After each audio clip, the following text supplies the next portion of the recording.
Je voudrais d'abord commencer par un récit, une histoire. Je voudrais vous raconter une histoire. Un jour, Manito Zichrono Livracha m'a demandé de bien vouloir rencontrer un groupe d'ecclésiastiques catholiques qui ont demandé à me rencontrer. J'ai demandé à Manito, mais pourquoi le faire? Il me dit pour ne pas leur dire non. Bon, d'accord, j'ai accepté de ne pas dire non. Et le sujet qui m'a été proposé, enfin, c'était la signification religieuse de Yom HaAtzmaut. Alors, nous avons discuté pendant 2 heures et demie. Je ne voudrais pas dire qu'ils ont connu leur douleur, mais en tout cas, ça a été extrêmement profond. C'est rentré dans les profondeurs de comment dirais-je, de la problématique chrétienne. Et je pense que ça nous concerne, étant donné que, comme l'a dit Laura Fison, le retour d'Israël a des conséquences universelles. Il faut se rappeler que le christianisme est le noyau spirituel de la plus grande civilisation mondiale, qui est la civilisation occidentale. Et donc, il y a une importance à entretenir un dialogue, en tout cas une communication avec le monde chrétien. Et la question, ah voilà, vous savez ici, ah ben voilà, vous avez ici en chat, Shoshana Bechar nous a envoyé tous les détails nécessaires pour la prière de Yom HaAtzmaut. Bon, d'accord, j'accepte que des gens par chat introduisent également un message publicitaire. Ça ne dépend plus de moi. Bon, maintenant, je reviens donc à cette rencontre que j'ai eue avec ce groupe d'ecclésiastiques, pourrait-on dire d'ailleurs sympathisants d'Israël, hein, pour tout vous dire, qui m'ont posé la question de savoir quelle était la signification religieuse de Yom HaAtzmaut. Alors, je leur ai expliqué qu'il n'y avait aucune signification religieuse à Yom HaAtzmaut.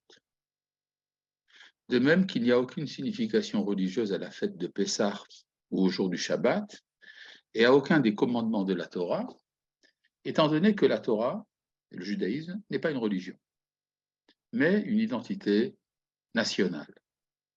Et donc, ce que nous fêtons à Yom HaAtzmaut ou à Pessah, et dans toutes les fêtes, dans toutes les mitzvot, nous fêtons le retour, disons, l'accomplissement de notre identité nationale, qui est évidemment liée au Créateur du monde. Voilà, c'était ça le point de départ de notre discussion. Et alors, j'ai eu ici toute une série de questions qui m'ont été posées, telles que, mais comment est-ce qu'on peut donner un sens à, c'est des chrétiens qui parlent, comment est-ce qu'on peut donner un sens à un État qui transgresse le Shabbat, où il y a des problèmes de tsniout, où on voyage, il y a des transports publics le jour du Shabbat, etc., etc. Ça, c'était, disons, le premier argument. Le deuxième argument, c'est qu'il faut attendre la venue du Messie, non?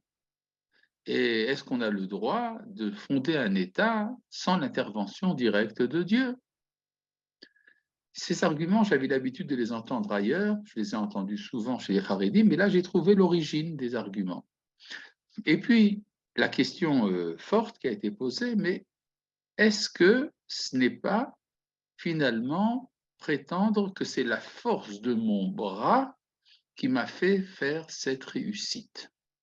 Alors là, c'est une citation directe de la Torah dans le livre de Devarim, dans la paracha de Ekev, dans laquelle il semblerait que la Torah nous interdit de parler de la force de notre bras. Alors je leur ai dit, mais vous ne savez pas lire la Torah?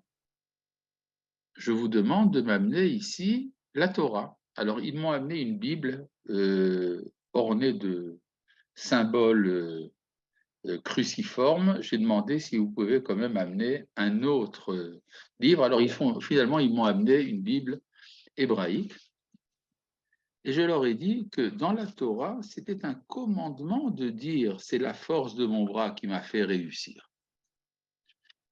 Et là, je voudrais, pour bien comprendre ce que dit la Torah, voir le contexte dans lequel ce verset a été dit. Alors, je voudrais, là, je lis ici dans la paracha, excusez-moi, ça prend un peu de temps de m'y retrouver. Voilà. je lis ici dans le livre de Devarim au chapitre 8 au verset 7.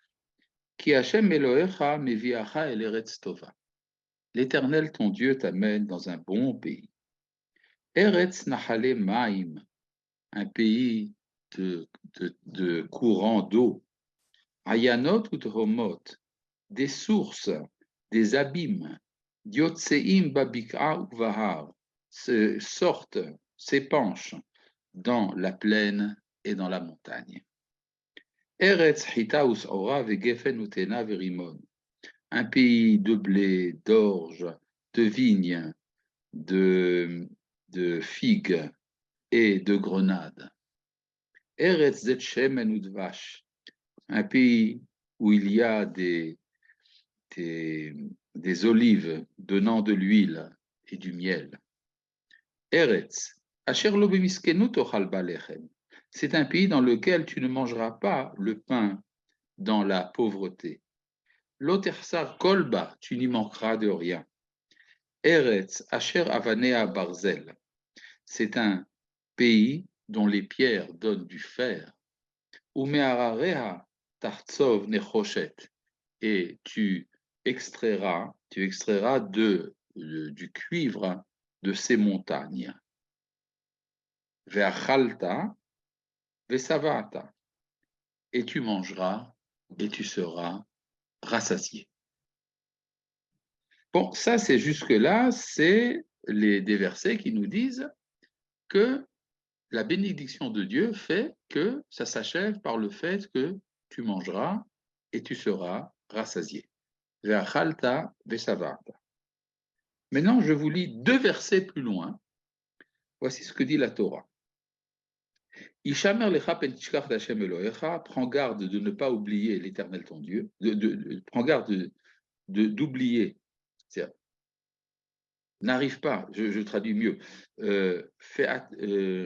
prends garde d'oublier l'Éternel ton Dieu, les vilti shemor mitzvotav u'shtav v'chukotav asher anochim tzavecha hayom, de sorte que tu n'observerais plus ses commandements et ses préceptes et ses lois que je te donne aujourd'hui, pen tochal vesavata, de peur que tu ne viennes à manger et à te rassasier.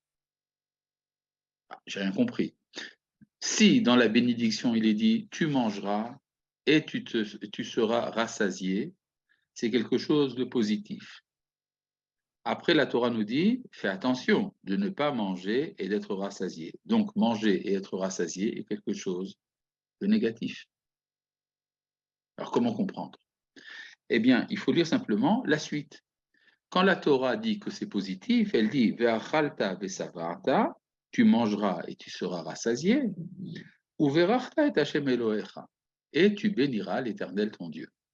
Al haaretz hatova asher natan lach, pour la bonne terre qu'il t'a donnée. C'est-à-dire, si le fait de manger et d'être rassasié t'amène à faire le birkat hamazon, à remercier Dieu pour la nourriture qu'il t'a donnée, donc la satiété est quelque chose de positif. Mais si cela t'entraîne à oublier l'Éternel ton Dieu, alors c'est là que la Torah dit, fais attention, tu risques d'oublier l'Éternel ton Dieu lorsque tu seras rassasié.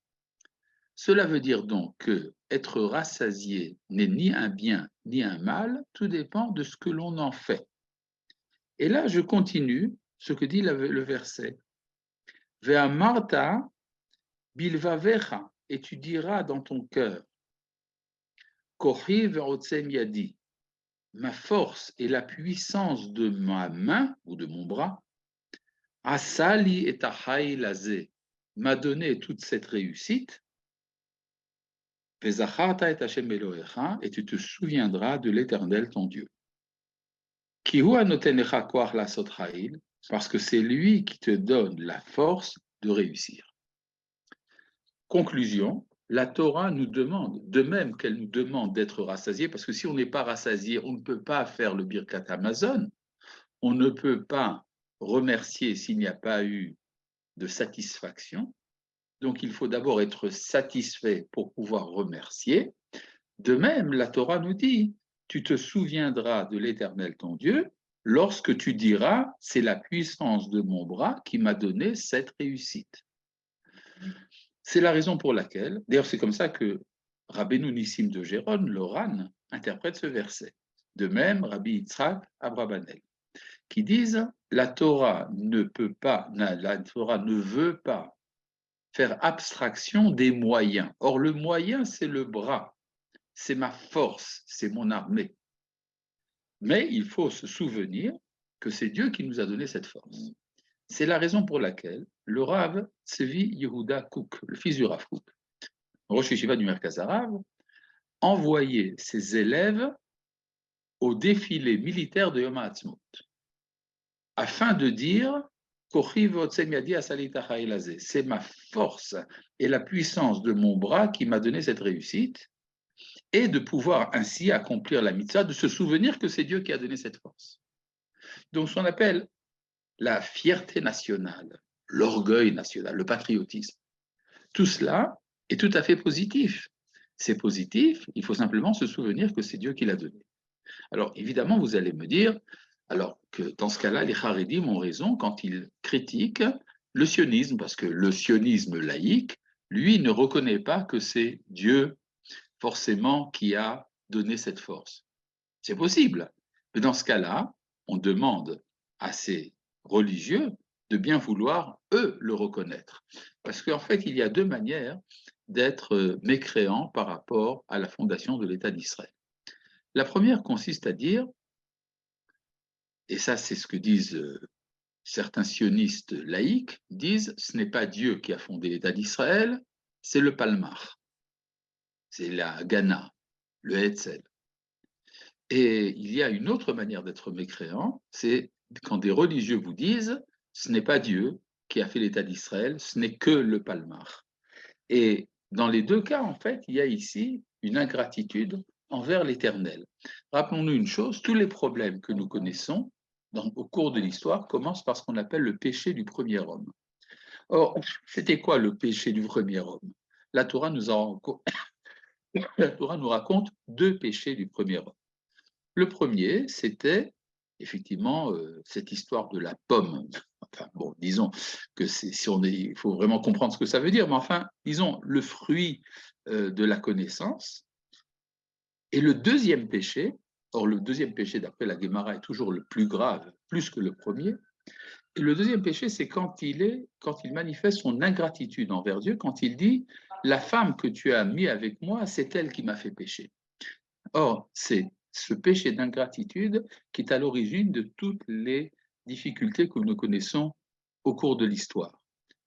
Conclusion, la gratitude que nous avons envers l'Éternel qui nous a donné l'État d'Israël, c'est la réparation de la faute du premier homme et donc le parachèvement de l'histoire universelle. Vous comprenez donc la responsabilité énorme qu'il y a dans le devoir de réciter le Hallel le jour de Yom HaAtzmaut pour remercier l'Éternel de ce qu'il a fait pour nous. D'accord? Ce n'est pas simplement un mouvement purement local de gratitude, c'est en fait reconnaître qu'il y a un sens à l'histoire. Il y avait en son temps des livres de ce qu'on appelle de l'histoire sainte. Ceux qui ont connu ça peut-être se rappellent, il y avait des précis d'histoire sainte, ce qui suppose qu'il y a une histoire profane. Mais ça, c'est une notion chrétienne, c'est-à-dire qu'il y aurait une partie de l'histoire qui est sainte, une partie de l'histoire qui est profane. Mais Manitou nous disait que ce que la Torah nous a appris, c'est que l'histoire est sainte, toute l'histoire, y compris les tensions au niveau de la coalition et de l'opposition à la Knesset autour des lois fondamentales. Eh bien, ça aussi, ça fait partie de la sainteté de l'histoire et ça demande donc un effort. Donc, c'est ça que j'ai expliqué à ce groupe d'ecclésiastiques que j'ai rencontré à l'époque. Je rappelle également une question qui m'a été posée par une des femmes ici, présentes là-bas, une nonne, qui m'a demandé est-ce que vous allez construire le Beth Amikdash? Alors je lui ai dit mais bien sûr nous allons le reconstruire. Mais elle me dit mais c'est pas possible parce que d'après le judaïsme lui-même, parce que d'après ce que vous dites, monsieur le rabbin, ça voudrait dire que des hommes vont construire le Beth Amikdash, alors que d'après le judaïsme lui-même, c'est le Messie qui doit le construire. Alors j'ai dû lui rappeler avec délicatesse que dans la théologie juive, le Messie est un homme. Et voilà, bon, ça c'était pour vous donner un premier aperçu. Maintenant, on peut se dire, d'accord, c'est très joli tout ce que tu dis, la réussite, c'est donné par Dieu, tout ça. Mais y aurait-il un commandement positif dans cette histoire? Est-ce qu'il y aurait une mitzvah? En d'autres termes, est-ce que la fondation de l'État d'Israël est un commandement de la Torah ou pas? Alors, il y a à ce propos tout un débat. Je dis tout de suite, la halakha, c'est qu'il y a un commandement positif dans la Torah de fonder un État en Eretz Israël. Soit dit en passant, sur toute l'étendue d'Eretz Israël. Cette mitzvah est rapportée dans le livre des commandements, le Sefer HaMitzvot. Vous savez que le Sefer HaMitzvot, c'est un livre écrit par Maïmonide, dans lequel il y a la liste des 613 commandements, et il y a également des additifs. Alors, les additifs, entre autres, c'est de Nachmanide, pas Maïmonide, Nachmanide, Ramban, qui a écrit un commentaire du Sefer HaMitzvot et qui a également rajouté, qui n'est pas d'accord avec le compte de Maïmonide. C'est-à-dire, Maïmonide, tout le monde est d'accord pour dire qu'il y a 248 commandements positifs et 365 commandements négatifs, mais comment les compter, il y a différentes opinions.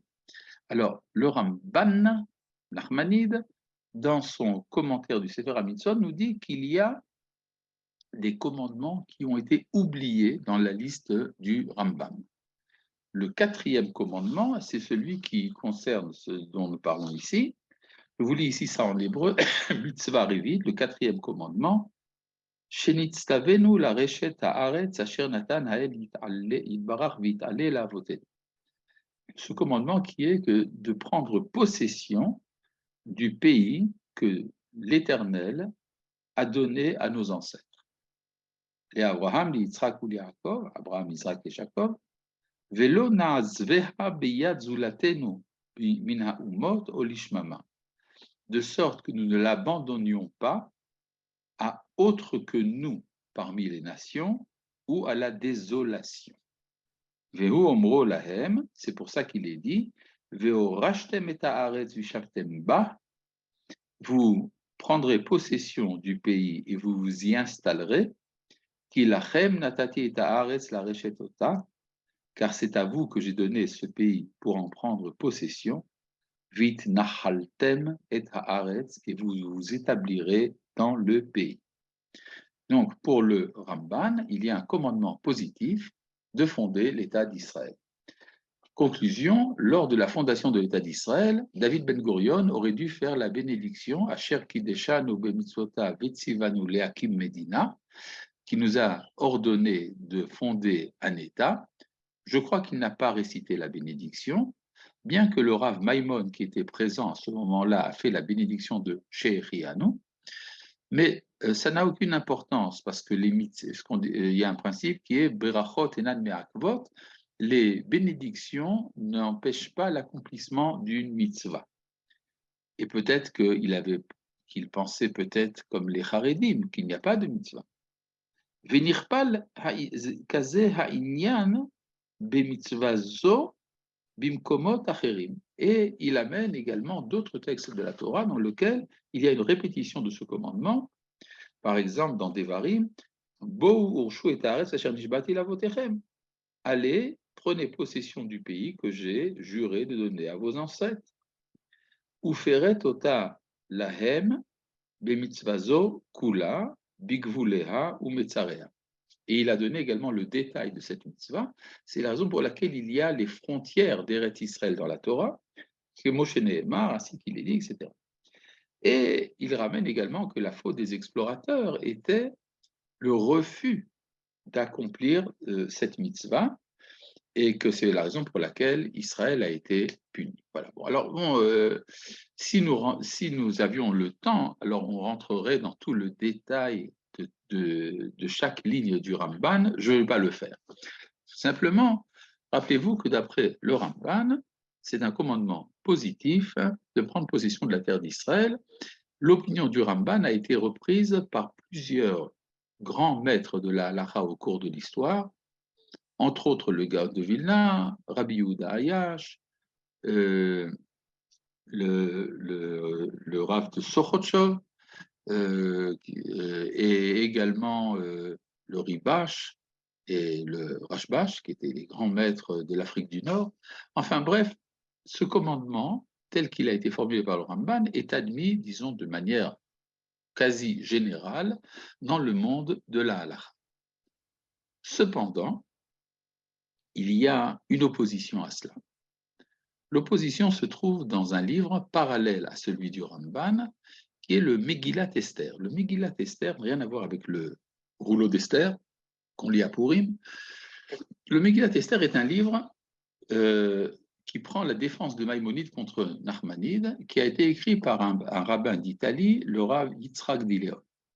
Rav Yitzhak d'Iléon dit que la raison pour laquelle Maïmonide n'a pas mentionné cette mitzvah, c'est parce qu'effectivement, il pense que non seulement il n'y a pas de mitzvah de fonder un État, mais qu'il y aurait même une interdiction de le faire.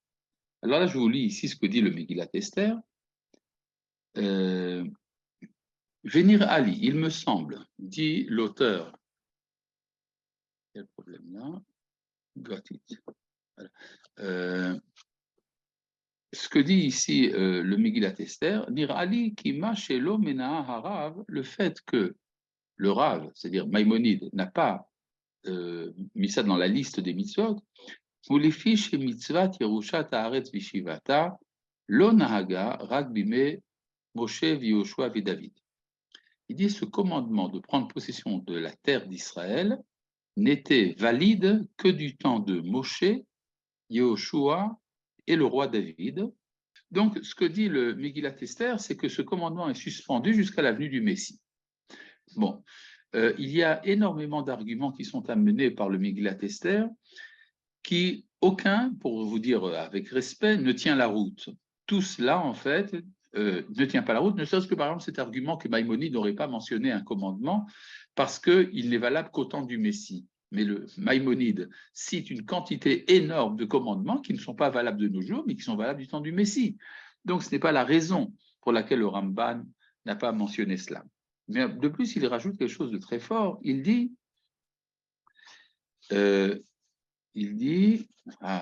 voilà, qui adraba nitztavenu, mais car à plus forte raison, nitztavenu les filles maché amrou besof ktubot shelo nimrod baumot lalichet irbosh taaretz. Et il ramène ici donc les trois serments mentionnés dans le traité de Ketubot qui interdisent de prendre possession de la terre pendant le temps de la galoute. Et donc, si c'est interdit, évidemment, ce n'est pas une mitzvah. Voilà, c'est ce que dit ici le Megillat Esther. Il y a quand même ici, pourquoi je vous amène le Megillat Esther? Parce que d'abord, il faut toujours amener les opinions contraires, même si elles sont fausses. Mais il rajoute ici quelque chose de très important. Il dit, cette mitzvah n'est valable que lorsque nous retrouverons notre indépendance. Donc, même d'après le Megillat Esther, et ça c'est mis en évidence par un des commentateurs, Rabbi Tzadok de Lublin au XIXe siècle, qui dit que même selon le Megillat Esther, en fait, à partir du moment où nous retrouvons notre indépendance sur notre terre, le commandement de prendre possession de la terre redevient non seulement valide, mais il devient obligatoire. Donc, en fait, ça veut dire que, selon toutes les opinions, il faut effectivement prendre possession de la terre. C'est la raison pour laquelle le service militaire dans Tsahal est un commandement positif selon la Torah. Maintenant, ce commandement concerne qui? Est-ce qu'il concerne, par exemple, un vieillard de 90 ans qui n'a pas la force de porter une arme? Évidemment, non. Est-ce que ce commandement concerne également un enfant? Évidemment, non. Est-ce que cela concerne les femmes qui ne sont pas faites pour la guerre? Évidemment, non. Mais toute personne qui est capable de porter les armes fait partie de ce commandement. Alors cela voudrait donc-il dire que il faudrait en permanence être présent à l'armée? Évidemment, non plus, pour une raison très simple, c'est que pour faire la guerre, il faut pour cela avoir un pays à défendre. Or, ce pays est fait de civils. Et c'est pour ça d'ailleurs que lorsqu'il y a une guerre, il n'y a pas un appel à tous ceux qui font des milouïm de venir. Il y a une régulation de la présence à l'armée. C'est la raison pour laquelle, par exemple, des élèves de yeshiva peuvent parfois repousser leur enrôlement dans l'armée. Le fait de repousser ne veut pas dire qu'on est dispensé, c'est quelque chose de très important. Et donc, il faut, pour cela, d'ailleurs, vous avez dans la Torah une liste de personnes qui, elles, sont dispensées de la guerre. C'est celui qui s'est fiancé mais qui n'a pas consommé son mariage, celui qui a planté une vigne mais ne l'a pas récoltée, celui qui a construit une maison et n'a pas fait d'inauguration. Ceux-là sont dispensés de l'armée, mais, dit la halakha, ce n'est valable que dans le cas de ce qu'on appelle la guerre facultative, c'est-à-dire une guerre qui n'est pas une guerre de défense, ni même une guerre de conquête, mais une guerre qui est pour étendre le territoire du roi d'Israël. De là, on est dispensé. Mais si c'est une mitzvah, si c'est ce qu'on appelle milchemet mitzvah, personne n'est dispensé, ni les Talmidei Chachamim, ni ceux qui ne sont pas Talmidei Chachamim. D'ailleurs, rappelons une chose importante, c'est que je crois que parmi les plus grands guerriers de notre histoire, nous avons des Talmidei Chachamim. Par exemple, Moshe Rabbeinu et Yehoshua bin Nun et le roi David et tant d'autres qui tous étaient des maîtres de la Torah et qui ont fait la guerre. Alors maintenant, la question qui se pose, oui, vas-y David, mais voilà, on Alors, j'ai une t'entend. question. On dit que David Ameller, il a pas pu faire le Beth Amikdash justement parce que c'était un grand guerrier et qu'il a versé trop de sang. Alors, Oui, est-ce qu'il n'y a pas une contradiction du fait que c'était pas forcément idéal de faire la guerre alors? ça veut dire que, étant donné qu'il a accompli une mitzvah, il était empêché d'en faire une autre. C'est ça que ça veut dire. Donc c'est une mitzvah. Maintenant, ce que l'on reproche au roi David, dit Maïmonide, c'est pas le fait d'avoir fait la guerre, c'est d'avoir été cruel. C'est-à-dire, quand on fait la guerre, on l'a fait parce que c'est nécessaire. Mais il y avait chez David également disons, un surplus d'engagement qu'il a fait verser trop de sang, et c'est la raison pour laquelle il n'a pas pu construire le Beth Amikdash. C'est tout. Ça n'a rien à voir avec le fait que c'est une mitzvah ou pas une mitzvah, mon flanc. Et donc, passons. Alors, on pourrait mener une objection. L'objection se base sur un texte de Maïmonide qui, à nouveau, a été très mal lu.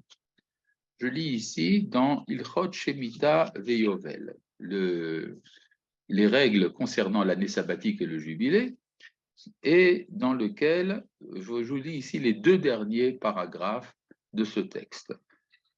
Alors, le premier, c'est le suivant. Quelle est la raison pour laquelle la tribu de Lévi n'a pas reçu sa part en Eretz Israël et dans son butin avec ses frères? Mipnei sheuvdal la vod et Hashem ou charto, parce qu'il a été séparé pour le service de Dieu, ou lehorot derachav haïsharim, et enseigner ses lois droites, ou mishpata batzadikim larabim, et ses lois justes pour la multitude.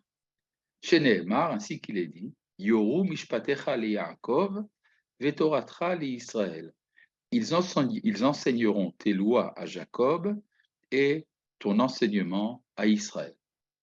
Les fichar, c'est la raison pour laquelle Uvdelu midarche haolam, ils ont été séparés des habitudes du monde. Lo orchim milchama kishar Israël, ils ne font pas la guerre comme le reste d'Israël.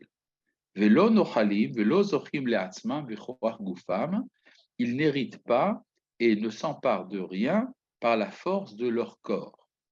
Et là, hem chel Hashem, car ils sont l'armée de Dieu. Chez Nehemar, barech Hashem chelo, ainsi qu'il est dit, bénis, toi, Dieu, son armée. Veu baruchu zika lahem, et c'est lui qui leur a donné leur part, chez Neymar, Ani Chelkecha, Venachalatecha, je suis ta part et ton héritage. Donc, ce que dit ici Maïmonide, la tribu de Lévi ne fait pas la guerre, ne fait pas de conquête, parce qu'elle est l'armée de Dieu. Alors évidemment, de quoi s'agit-il? Il s'agit évidemment de ce qu'on appelle Milchemet Areshut, de la guerre facultative. Mais si la tribu de Lévi avait un territoire à conquérir, évidemment, elle ferait la guerre même en étant des sages de la Torah. Mais en tout cas, ce passage ne concerne donc que la tribu de Lévi. Maintenant, l'argument contre l'enrôlement des élèves de Yeshiva se base sur le texte qui vient juste après. Et là, c'est là que le texte a été mal lu. Je lis ici la Halacha 13, Yud Gimel, Velo Shevet Levi Bilvad. Mais non seulement, pas seulement la tribu de Lévi. Et là, Kol Ish Vaish Mikol Bae Olam, de même tout homme parmi tous ceux qui sont arrivés dans le monde. C'est quoi ceux qui sont arrivés dans le monde? Il s'agit de tout homme sur terre.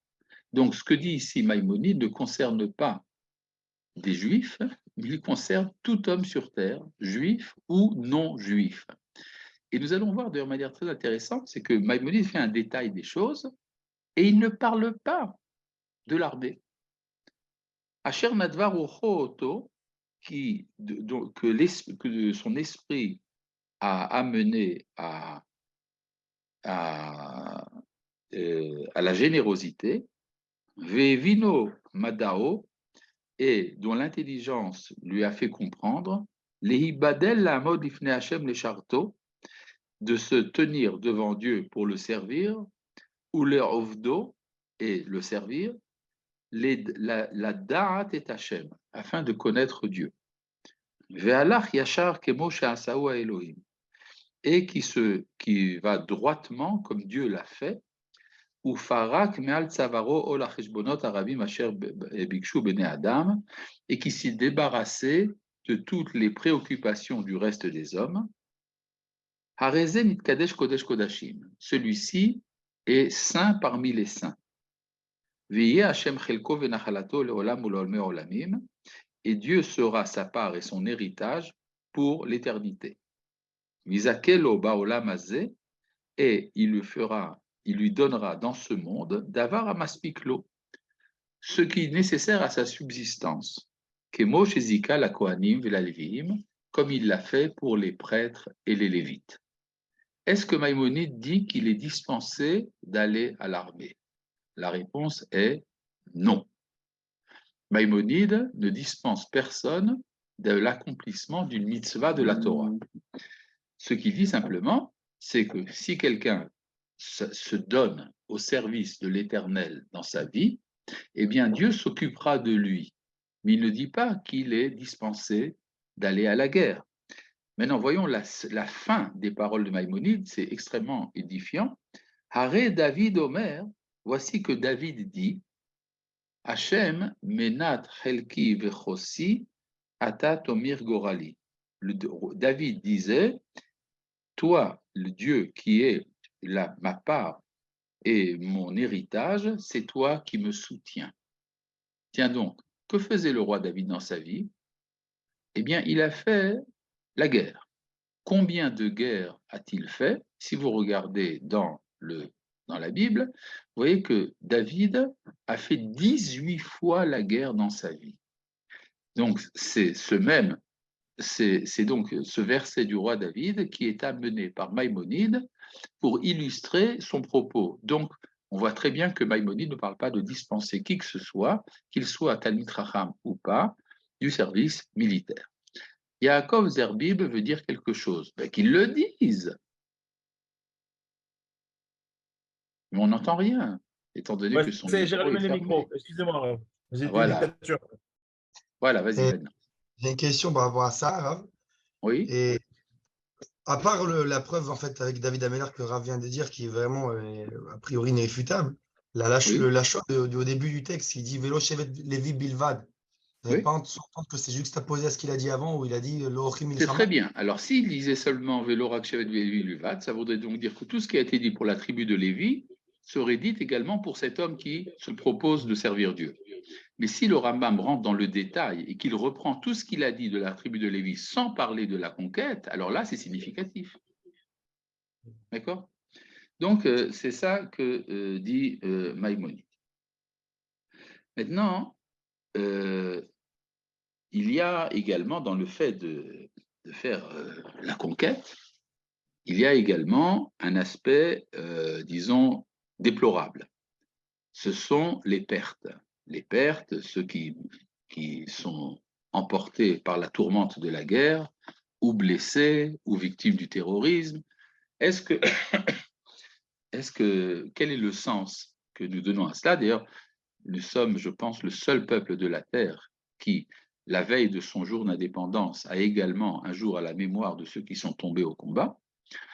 Et qu'est-ce que cela signifie?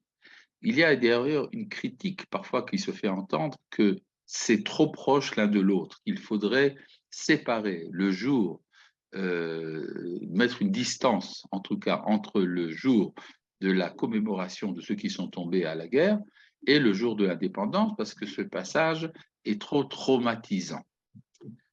Mais à mon avis, je pense que c'est très important justement cet accolage est significatif. Il veut dire que nous savons faire la part des choses. Il y a d'une part le fait de reconnaître ce que nous devons à ceux qui sont tombés au combat et que nous n'oublions pas donc leur sacrifice et que nous sommes malgré tout capables de reconnaissance envers le Créateur qui nous a donné l'État d'Israël.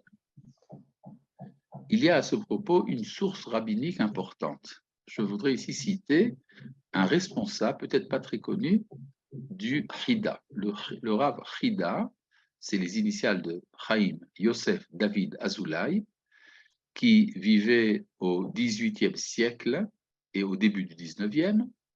Le Rav Chida, qui est une des plus grandes autorités de la halacha, a été interrogé par une communauté qui a eu un miracle. Un miracle, ça veut dire quoi? Ils ont été sauvés d'un événement malheureux. Le Chida n'explique pas exactement qu'est-ce qui s'est passé, mais il explique les questions, il met en évidence les questions qui lui ont été posées par la communauté. Je crois que c'était une communauté en Italie. Et ils lui ont demandé, est-ce qu'ils font bien de faire les choses suivantes? Tout d'abord, de faire chaque année un jeûne en souvenir du malheur dont ils ont été menacés. Deuxièmement, est-ce qu'il est bon de faire un jour de fête chaque année à la sortie de ce jeûne en souvenir du sauvetage?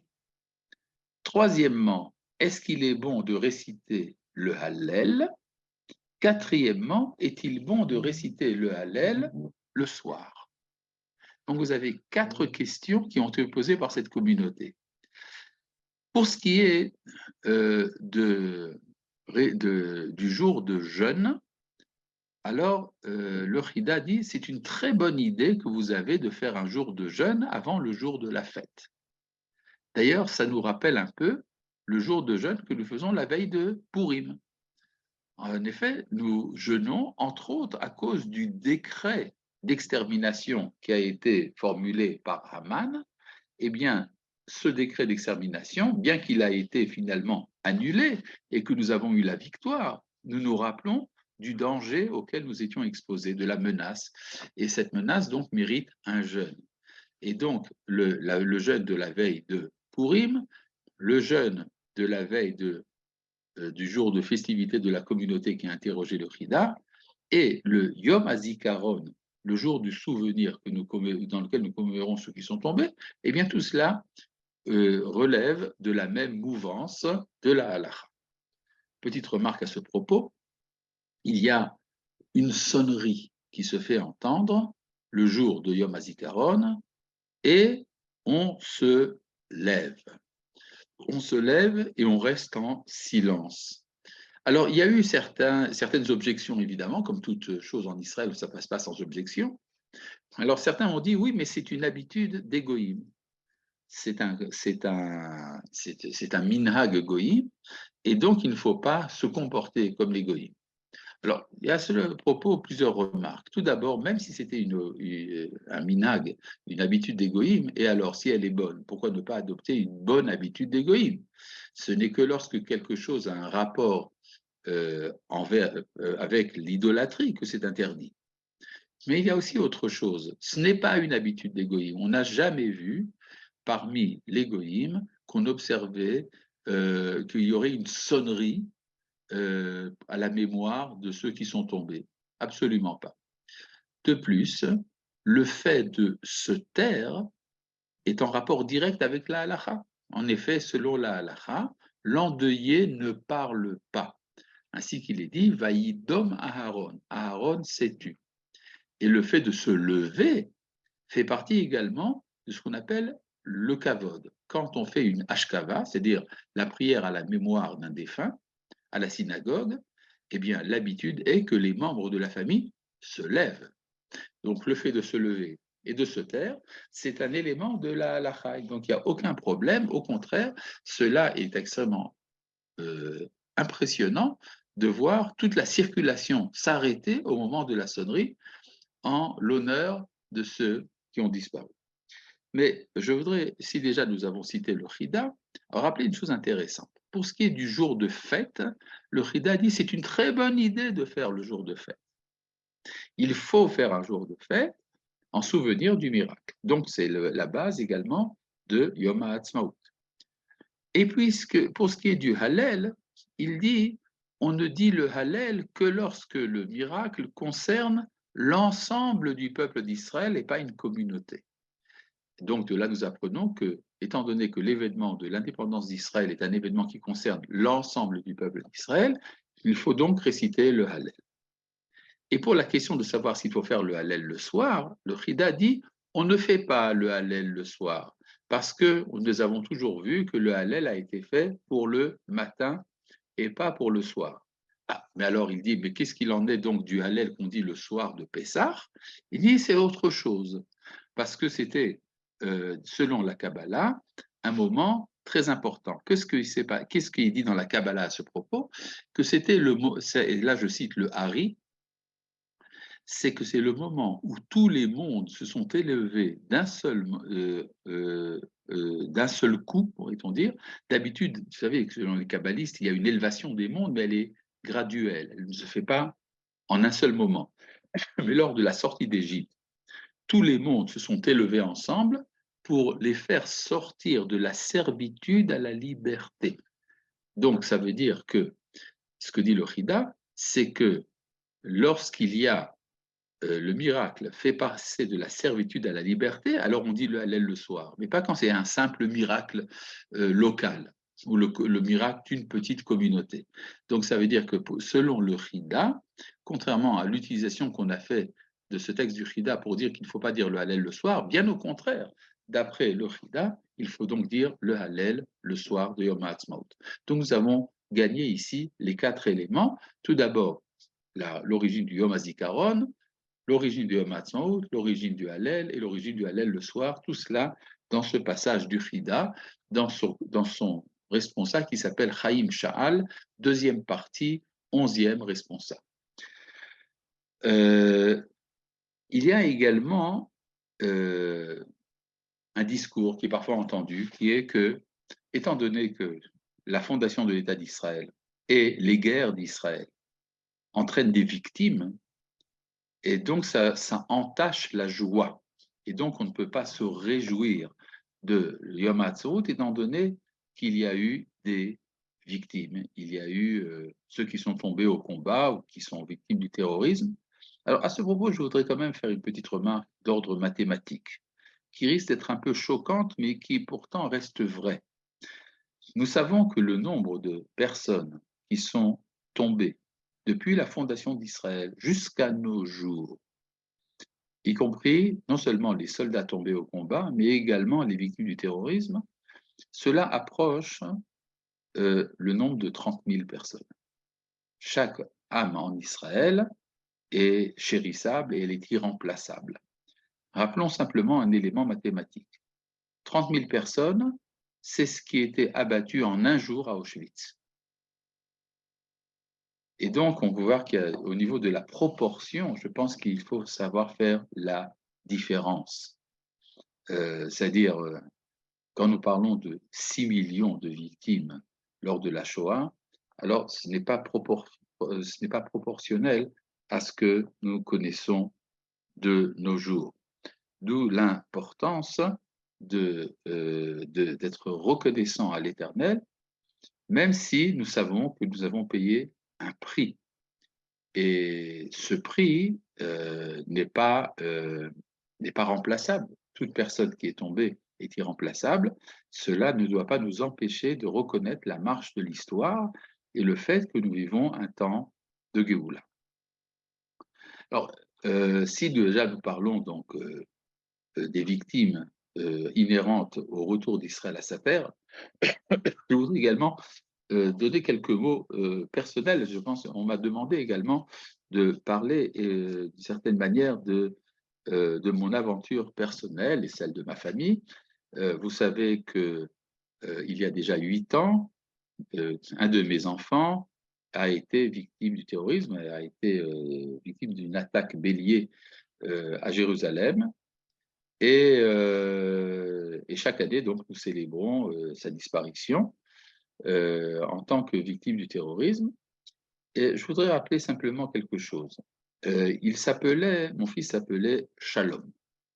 Shalom Yochai Cherki. Shalom veut dire la paix. Et bon, alors vous allez dire, d'accord, mais on donne toujours des noms de toutes sortes, etc. Mais il y a quand même un point important, c'est qu'il était tout à fait conscient. D'ailleurs, on dit toujours, c'est les meilleurs qui s'en vont.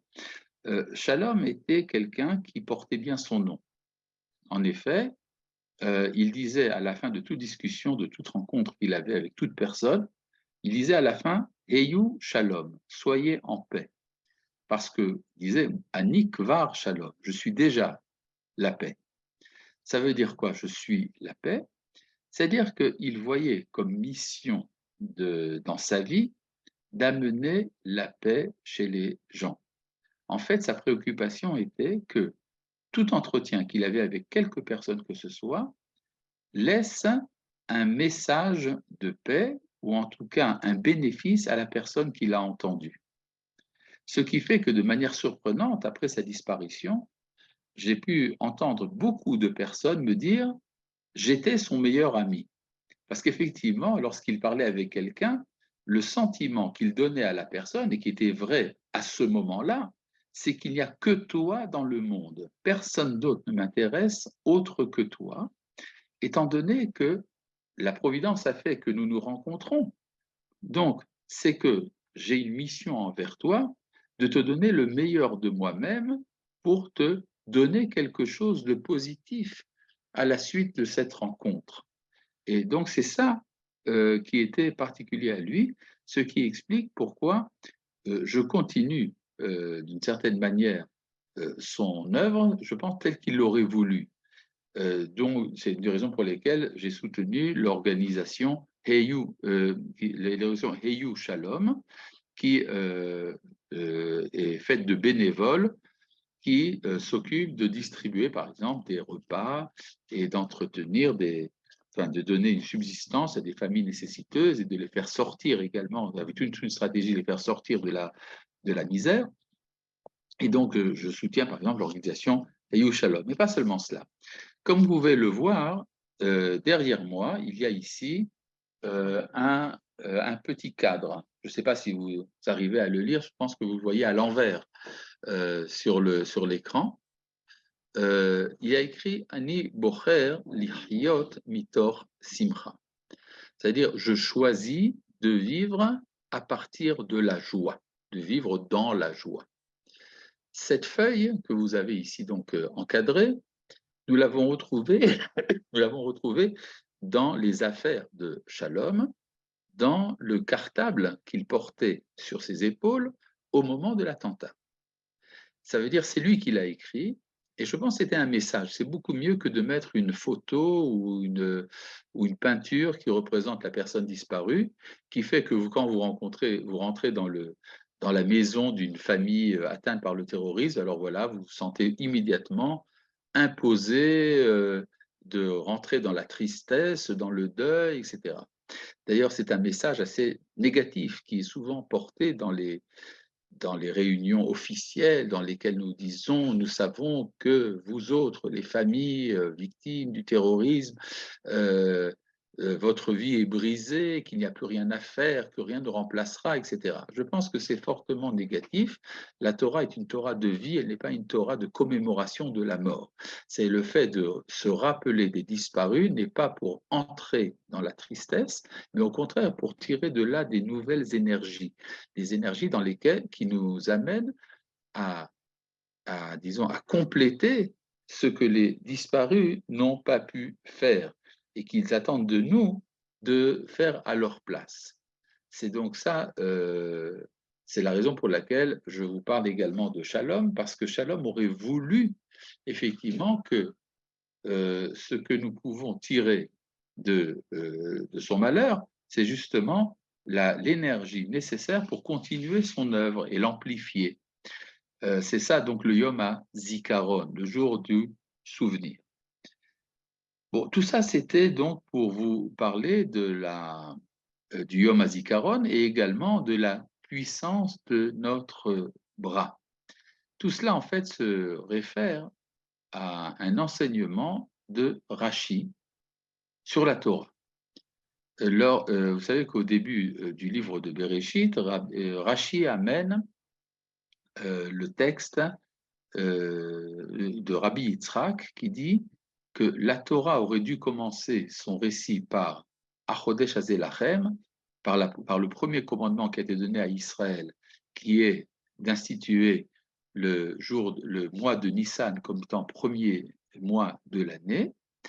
Et pourquoi donc la Torah a-t-elle commencé par Bereshit? C'est pour répondre à l'argument des nations.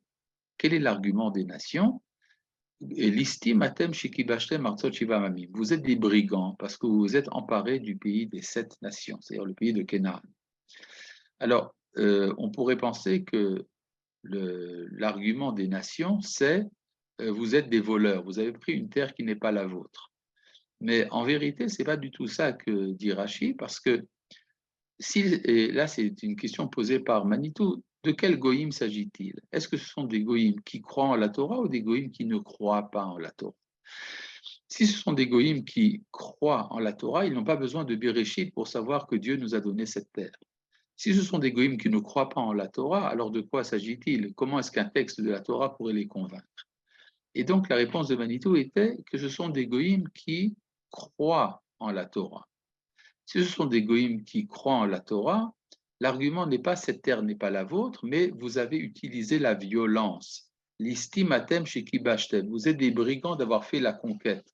Vous auriez dû attendre que Dieu lui-même vous fasse une grâce et vous donne ce pays sur un plateau d'argent. Vous n'aviez pas le droit de faire la guerre. Et ça, c'est un argument donc des chrétiens. Effectivement, le pape Paul VI a dit à Golda Meir, je suis ébranlé par la violence exercée par les Juifs en Terre Sainte. Il n'a pas dit vous êtes des voleurs. Et la réponse de Golda Meir a été oui, mais c'est à nous. Si c'est à nous, nous avons non seulement le droit, mais peut-être le devoir d'utiliser même de la force pour prendre possession de la terre que Dieu nous a donnée. Et maintenant, où est-ce que dans Bereshit, il est dit qu'on a le droit ou même le devoir d'utiliser la force pour prendre possession de la terre? C'est écrit dans le verset 28, Mil'ou et Haaretz, Vekiv Shua, remplissez la terre et prenez-en et faites-en la conquête.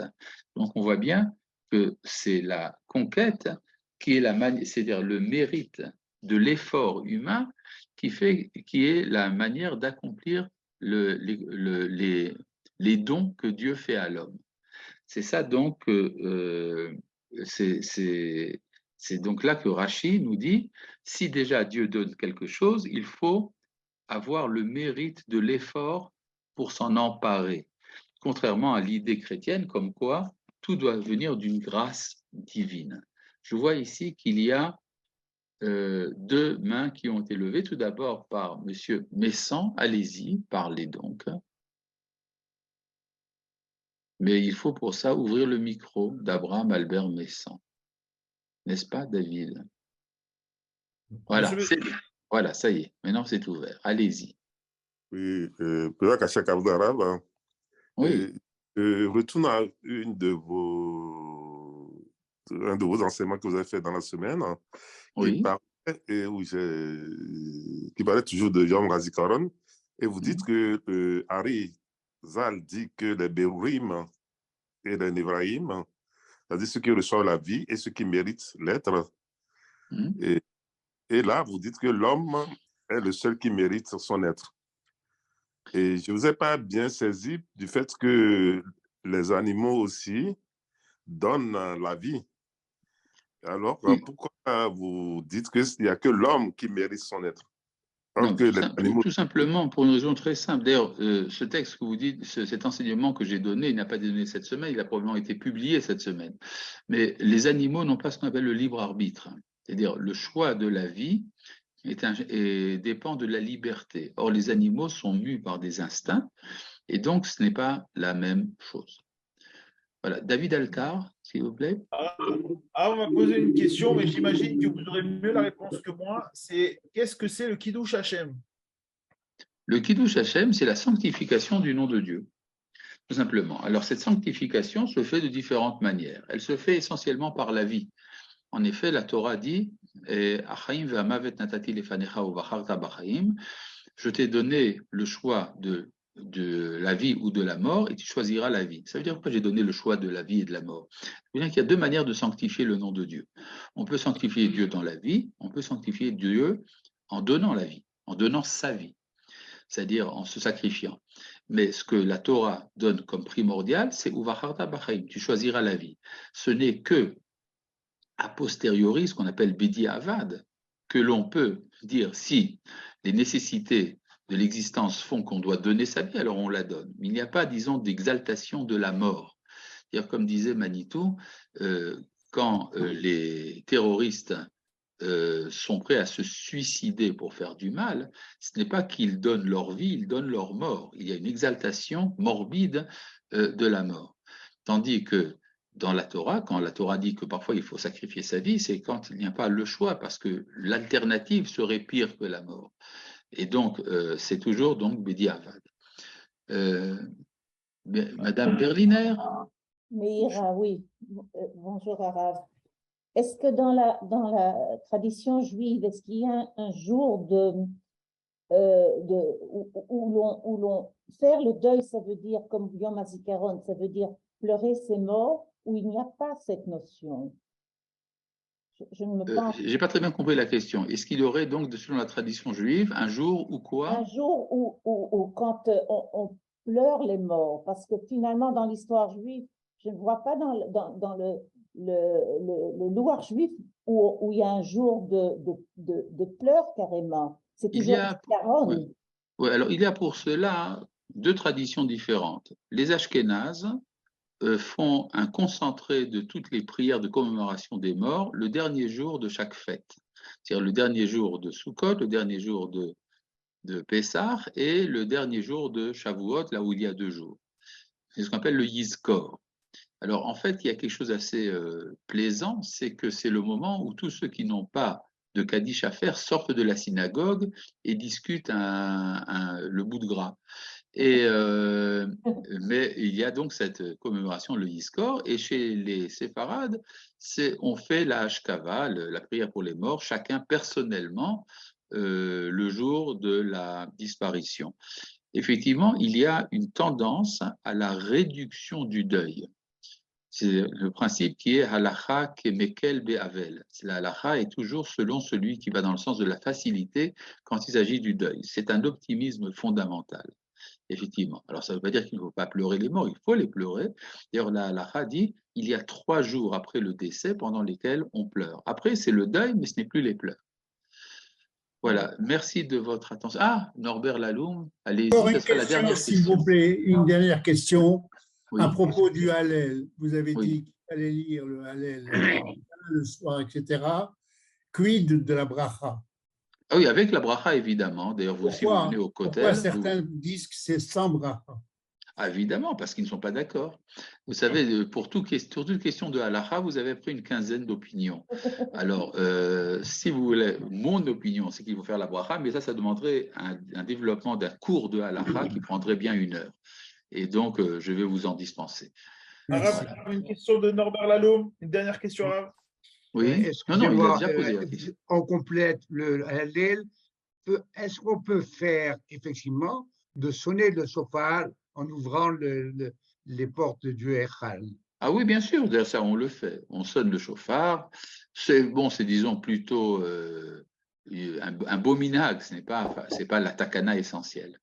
Voilà. Bon, écoutez, on va s'arrêter là parce que je voudrais donner la place au Rav Ben Arosh et vous remercier, vous souhaiter une bonne fête de Yom HaAtzmaut. Étant donné qu'il est interdit de faire de politique, je ne dirai pas qu'on va se retrouver à la manifestation, puisque c'est de la politique, on ne peut pas introduire ça dans un cours de Torah. Voilà. À jeudi, Arabe. Shalom, shalom. Merci, Rav. Toda raba, Rav Cherki.